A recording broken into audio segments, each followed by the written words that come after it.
I used to think nothing in this world could shock me anymore. That was before I saw my own obituary trending on Facebook. It was a gray Tuesday morning in Seattle, and the rain hadn't stopped for 3 days. I was sitting in my glass-walled office on the 32nd floor, a cup of black coffee cooling beside my keyboard, when my assistant rushed in, face pale, phone trembling in her hand. "Madison, you need to see this." There it was. My picture. My name. Beloved daughter and sister. Taken too soon. Beneath it, a list of achievements that weren't even mine, followed by a slideshow of my family crying at a funeral I apparently had. My mother's tears looked staged. My brother's arm was draped dramatically around her shoulders. My aunt clutched her pearls like a supporting actress in a soap opera. My pulse pounded, but not from grief. No, from disbelief and a kind of dark amusement. I traced my finger along the obituary headline on the screen, almost laughing. "So, they finally found a way to mourn me," I whispered. Outside, the rain streaked down the window like mascara on a liar's face. Inside, I straightened my silk blouse, smoothed my hair, and took a long breath. They wanted me dead, at least dead enough to forget I ever existed. Well, that was their first mistake. Because you can't bury someone who's already learned how to rise. For years ago, I was standing in the same kitchen where I'd once baked birthday cakes for everyone. Only this time, I was the one being cut into pieces. My father's will lay open on the table, pages rustling like dry leaves.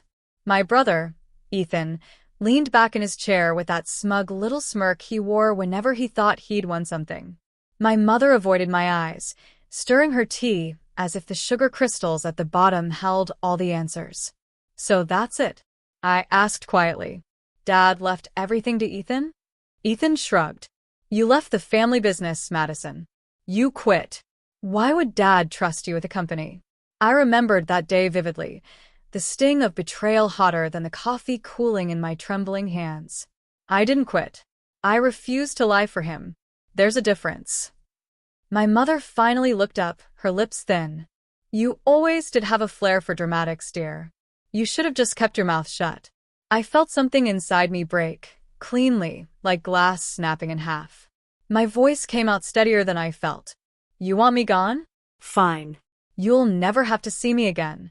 When I walked out that door, I had nothing but a duffel bag and the faint smell of my grandmother's perfume on the old scarf around my neck.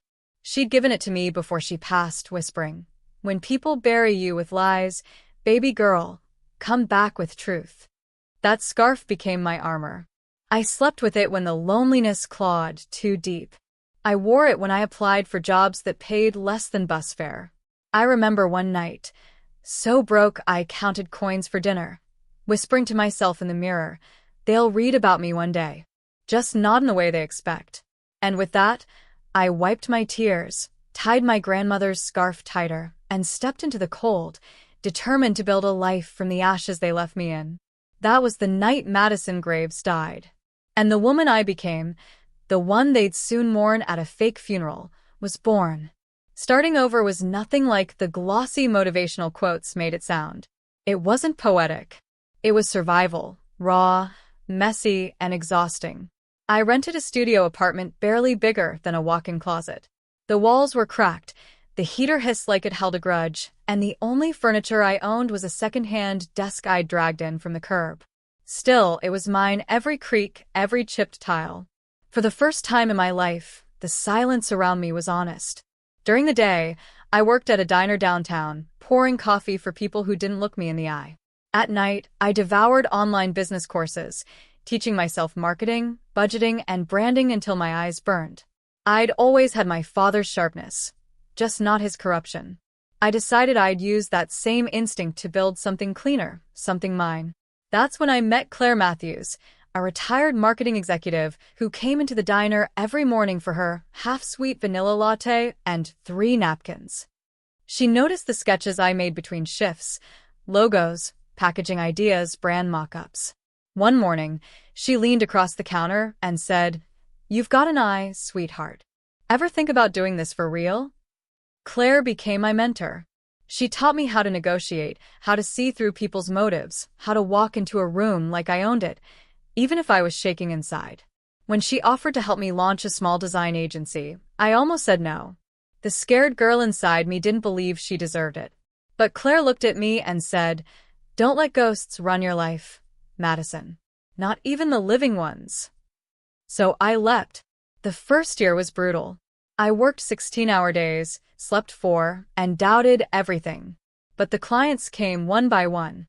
A local bakery, a startup fashion label, a real estate firm that loved my rebranding pitch. Soon, my agency, Ember Creative, began to spark attention. I posted modest updates online, just enough to look busy, never enough to brag. My family still followed my social media. I didn't want them to know I'd built something real. Let them believe I was still scraping by, still the emotional one who couldn't survive without them.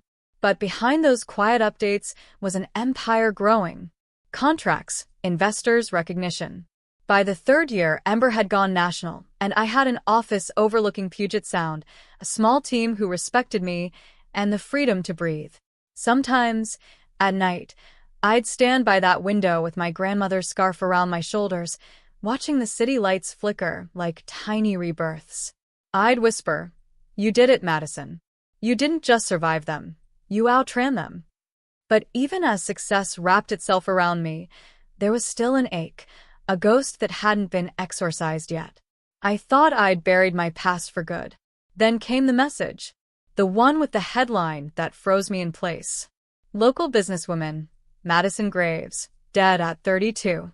And with it, the video of my family weeping at a funeral that never should have existed. The funeral was held at St. Andrew's Chapel, the same church where my father's service had been years earlier. A fitting stage for their latest performance. I parked 2 blocks away, watching from my car as guests in black drifted toward the doors like a slow-moving tide. Every detail was perfect. The floral arrangements, the printed programs with my face on them, the somber music playing from the open doors. Whoever orchestrated this had spared no expense. I took a deep breath, slipped on my grandmother's scarf, and stepped out of the car. The silk brushed my neck like a promise. Inside, the air smelled of lilies and guilt. Rows of familiar faces turned toward the front, where a closed casket sat surrounded by candles. My picture, smiling, alive, was framed beside it. My mother sat in the front pew, dabbing fake tears with a lace handkerchief. Ethan stood beside her, hand resting on her shoulder, face perfectly composed for sympathy. The pastor's voice echoed gently through the space. "We gather here to honor the memory of Madison Graves, a daughter, a sister, a woman gone too soon. Gone too soon." My heels clicked against the marble floor as I stepped through the doorway. Heads began to turn. Whispers rippled through the room like wind through tall grass. And then, silence. Ethan was the first to see me clearly. His eyes widened, mouth parting in disbelief. My mother gasped, her hand flying to her chest. "Hello, everyone," I said softly, my voice steady, but sharp enough to cut through the tension. "Sorry I'm late. You know how traffic can be, especially on your own funeral day." No one spoke.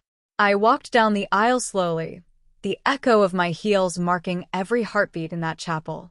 People leaned away as I passed, as if afraid I might vanish into smoke. "I must say," I continued, glancing at the casket, "you went all out.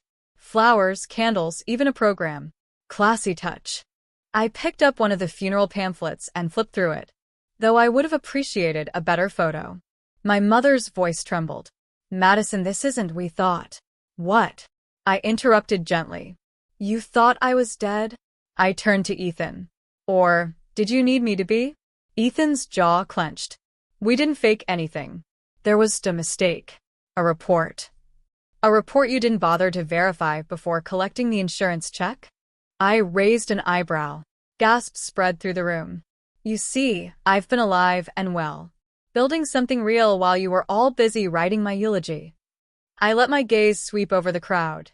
Distant relatives, business partners of my late father, people who had looked down on me once. "I used to think losing my family was the worst thing that ever happened to me," I said. Turns out it was the best.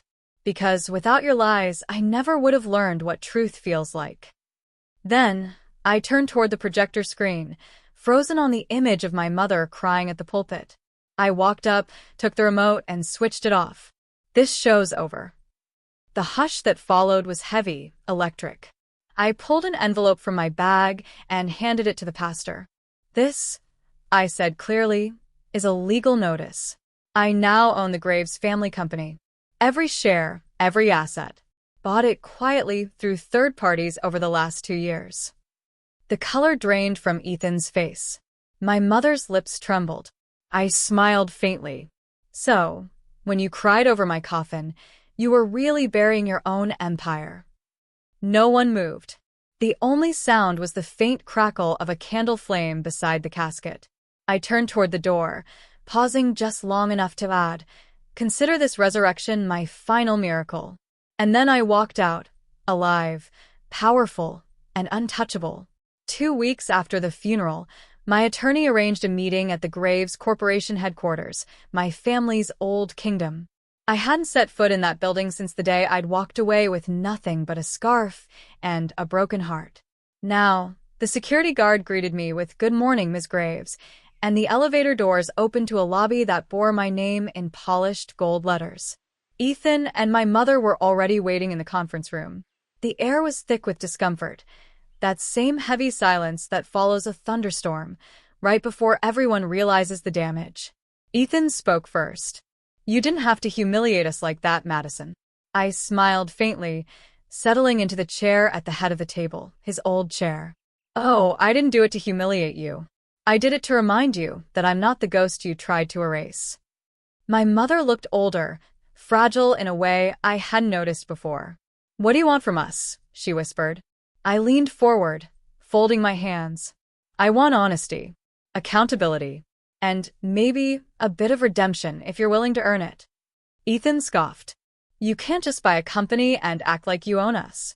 "Actually," I said, sliding a document across the table. "I can. And I do." He scanned the papers, his smirk fading as he realized they were legitimate transfer documents. His signature from years ago, hidden in a sale he hadn't even noticed when I'd quietly bought controlling interest through a proxy firm. But I wasn't there for revenge. Not anymore. "I'm not here to ruin you," I said softly. "But I am here to rebuild what's left, differently this time. Here are my terms." I laid out 3 folders on the table, one for each of them. "For you, Ethan," I said, tapping the first folder, "I want full transparency in the company books. Every cent accounted for. You'll stay on as COO if you agree to 6 months of ethics training and submit to quarterly audits." He bristled, but I continued. "You wanted power. Now you get to earn it the right way." Turning to my mother, I slid her folder forward. "You get a trust fund. Modest, but enough to live comfortably. On one condition. You'll fund the women's shelter Claire and I are opening in Tacoma. It'll be named the Phoenix House. You'll have your name on the plaque, but only if you actually show up and help." Her eyes welled with tears. "Why are you being kind after everything we did?" I took a slow breath. Because forgiveness isn't a favor. It's freedom. And I've worked too hard to stay chained to old pain. They sat in silence, stunned. Not by my success, but by my peace. Finally, I stood. "I buried the woman you tried to destroy. This version of me. She builds, not burns." I adjusted my scarf, that soft reminder of who I used to be, and added quietly, "But don't mistake compassion for weakness. You only get one resurrection." Their eyes followed me as I walked toward the door, the same way mourners might watch a soul ascend. Only this time, I wasn't leaving the world. I was taking it back. 6 months later, spring rolled over Seattle like a promise finally kept. The city felt softer, somehow lighter. The rain didn't sting anymore. It just washed things clean. I stood outside the Phoenix House, our new women's shelter, watching as volunteers painted the last coat of pale blue on the front door. The sign above it gleamed in the afternoon light, in memory of Eleanor Graves, who taught us how to rise. That was my grandmother's name. The woman whose scarf still hung loosely around my neck, afraid but strong, like me. Inside, I could hear the faint laughter of women setting up rooms, women who'd once been told they weren't enough, now finding their footing again. It was chaos, but the beautiful kind. The kind that meant life was returning where there'd once been silence. Behind me, footsteps. My mother's.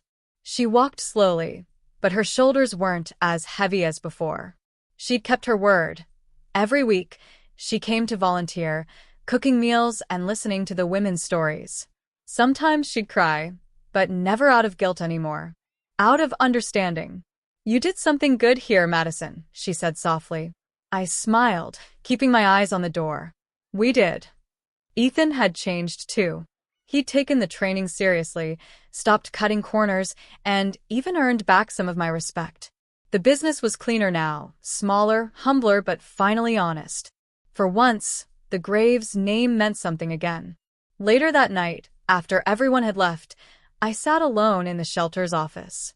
The city lights flickered through the window, dancing across the framed photo on my desk, me and Claire, arms around each other, taken just before she passed. Her handwriting was on the back. "You rose, kid.